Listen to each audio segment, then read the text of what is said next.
Rugare rugare Goshen Senda rugare. Mwana uyu arumwa ndachitoripowo panhamo dzamai vake. Mai ava vakashaika vanonzi Margaret Musiza.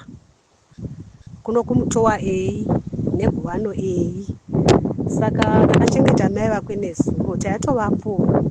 Mwana anonzi Petronella Musiza. Mwana uyu ari kuita form 4 paMukore Secondary School. Saka munongoziva panhamo vanhu vangakarara panze pamama Zara mudzimba mama Zara vanhu. Saka takazongozwa mwana akuridza mberi ati baba ndofa mama ndarumwa. Vanhu pavakazomuka ndokuona bere riya rakatomira pamucheto pechivanze chavo padanga pavo.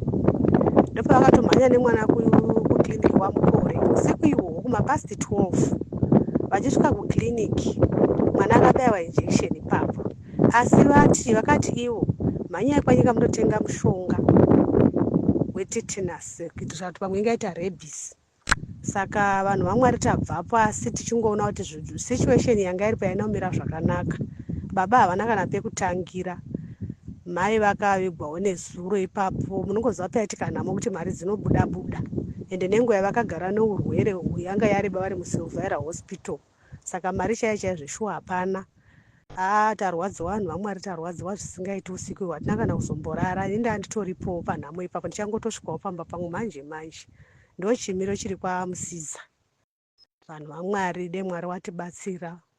Hatichaziviwo kama vanga vachifonerwawo kuti vachaitawo zvipi kuti mari yemajekiseni iwanikwe.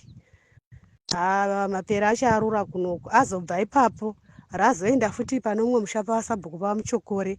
Hanzi razorya zvimbwanana here zvakaberekwa ipapo. Saka tinokurudzirwa vanhu vaMwari kuti chero kufamba kwasviba tisafamba kwasviba. Mapere arura zvisingaiti. Arura mapere. Ndo chimiro chatasangana nacho kuno kune Gwano ei tabhira mutowa ei.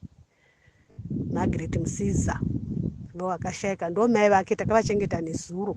Manheru mwana achirumwa nebere.